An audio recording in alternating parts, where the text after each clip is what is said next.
महामंडलेश्वर बनने के बारे में ममता कुलकर्णी ने कहा, यह अवसर 144 सालों बाद आया है। इसी में मुझे महामंडलेश्वर बनाया गया है। यह केवल आदिशक्ति ही कर सकती है। मैंने किन्नर अखाड़ा ही इसलिए चुना क्योंकि यहाँ कोई बंदगी नहीं है। यह स्वतंत्र अखाड़ा है। साथ ही उन्होंने बताया कि क्या अब वो फिल्मों में वापसी करेंगी। बॉलीवुड की जानी मानी एक्ट्रेस रही ममता कुलकर्णी अब किन्नर अखाड़े की महामंडलेश्वर बन चुकी है। महाकुंभ 2025 में ममता कुलकर्णी आस्था की डुबकी लगाने पहुंची थी। इसके बाद उन्होंने किन्नर अखाड़े का हिस्सा बनने का ऐलान किया। 24 जनवरी की शाम ममता ने संगम पर अपना पिंडदान किया। इसके बाद किन्नर अखाड़े में उनका पट्टाभिषेक हुआ। अब ममता कुलकर्णी ने आज तक से इस बारे में बात की है, महामंडलेश्वर बनने के बारे में।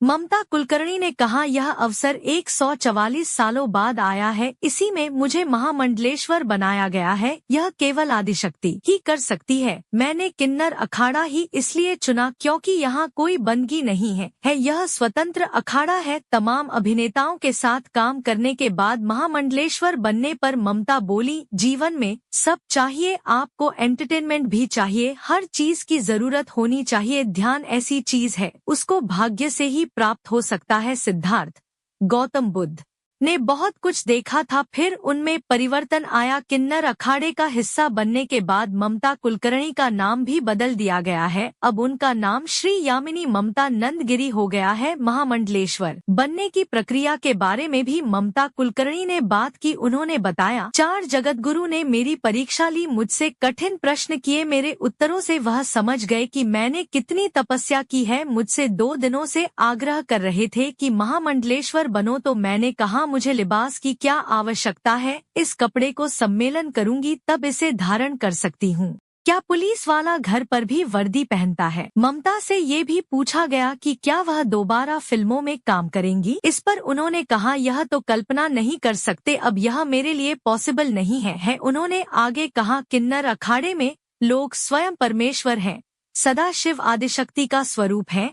यह मेरे 23 साल के अभ्यास के लिए ओलंपिक अवार्ड की तरह है। इससे पहले किन्नर अखाड़े की महामंडलेश्वर लक्ष्मी त्रिपाठी ने ममता कुलकर्णी के बारे में बात की थी। उन्होंने बताया था, पिछले 2 सालों से ममता हमारे संपर्क में थी। वह सनातन से जुड़ना चाहती थी। वह पहले जूना अखाड़े में शिष्या थी, फिर हमारे संपर्क में आई, फिर उन्होंने पद की मांग की। उन्होंने कहा कि उन्हें महामंडलेश्वर बनना है। फिर हमने बताया कि यह सब करना होता है। ममता कुलकर्णी 24 सालों के बाद भारत वापस लौटी हैं। उन्हें दिसंबर 2024 में मुंबई एयरपोर्ट पर देखा गया था। सालों बाद ममता को भारत में देख सभी हैरान थे, तो वहीं ममता कुलकर्णी के फैंस के बीच खुशी थी। माना जा रहा था कि ममता बॉलीवुड में वापसी या बिग बॉस 18 में एंट्री के लिए भारत आई हैं। हालांकि उन्होंने इन सभी अफवाहों और कयासों पर रोक लगाते हुए बताया था कि वह महाकुंभ 2025 का हिस्सा बनने के लिए आई हैं।